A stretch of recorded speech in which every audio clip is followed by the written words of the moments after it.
السلام عليكم، ازيكم؟ عاملين ايه؟ لو اول مرة تشوفوني في قناة يوميات انا واخواتي ما تنسوش تدوسوا على زر الاشتراك وتفعلوا الجرس عشان يوصلكوا كل جديد، ولايك عشان كل الناس تستفيد. شايفين السمنة ومنظرها الحلو؟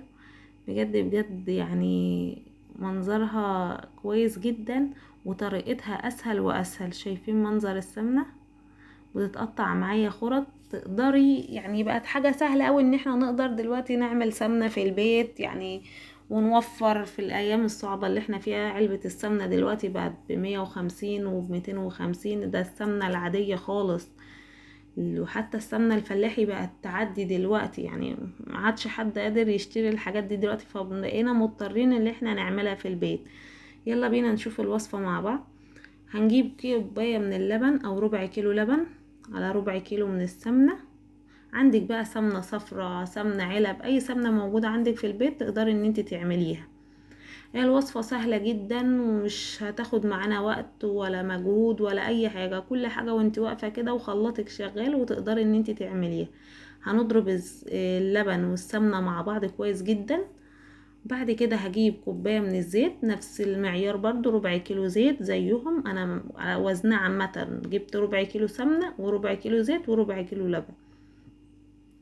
وهبتدي اجيب الزيت بتاعي زي ما انتوا شايفين كده. هجيب مج الزيت بتاعي واحط شوية بشوية، كل ما الاقي الخليط بتاعي خفيف لا اروح مزوداه شوية زيت يتقل معايا حبة بحبة كده، واشغل الخلاطة. ما تفضليش برضو، المشكلة ممكن تقابلك ان انت تفضلي سايبة الخلاط بتاعك شغال على طول، لا الخلاط هيسخن معاكي.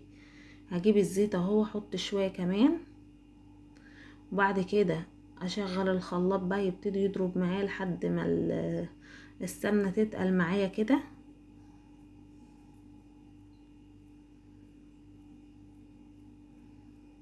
حبة حبة كده بقعد احط كل شوية حبة زيت.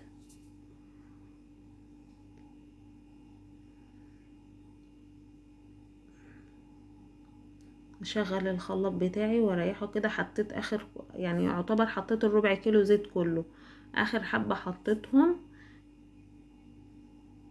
كده، اخر حبة اهو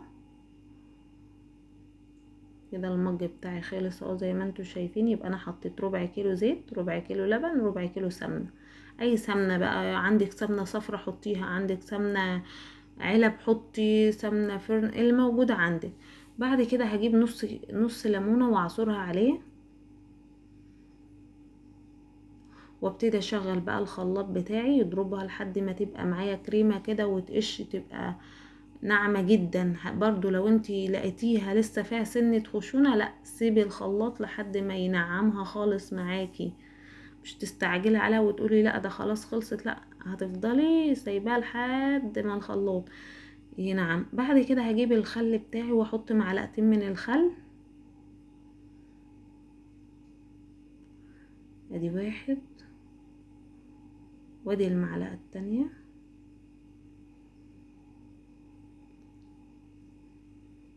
بعد كده بقى هشغل الخلاط بتاعي لحد ما يخلي السمنة بتاعتي عاملة يعني زبدة كده، هتبقى زبدة قدامكم هتظهر وهتفصل كده قدامكم.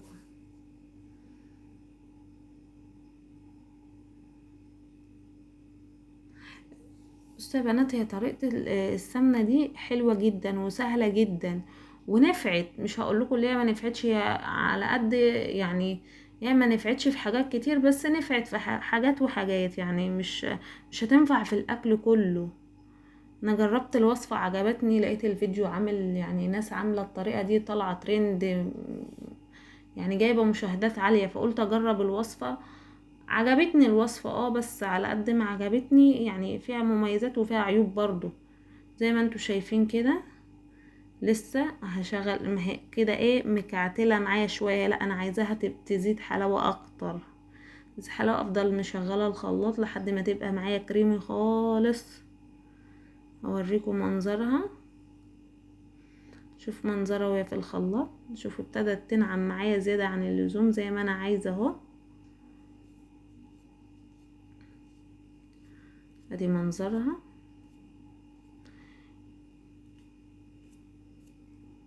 انا بعد يا بنات ما صورت الفيديو قلت لا ده انا مش هنزله عشان ما يقولوش ان انا صورت لكم في اخر الفيديو ايه العيوب وايه المميزات برضو، عشان يبقى الفيديو مضمون قدامكم وايه اللي طلع معايا. الوصفة حلوة موفرة في الوقت اللي احنا فيه، بس هتستخدم لحاجات معينة مش للاكل كله.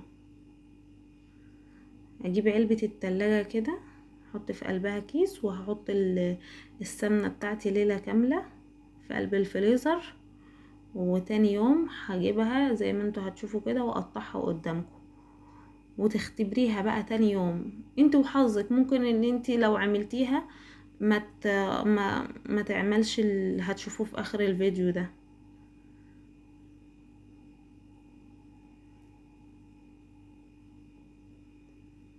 شايفين منظرها ناعم جدا اهي، وما فيهاش اي يعني مش مكعتلة ولا اي حاجة.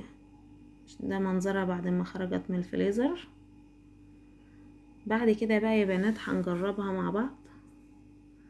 هقطعها قدامكم اهي، وبعد كده هجربها لكم.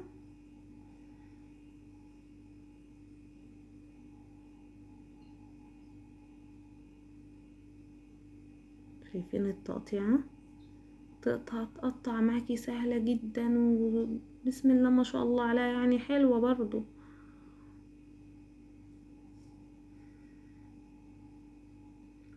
تعالوا بقى يا بنات اوريكم الميزة اللي فيها والعيب.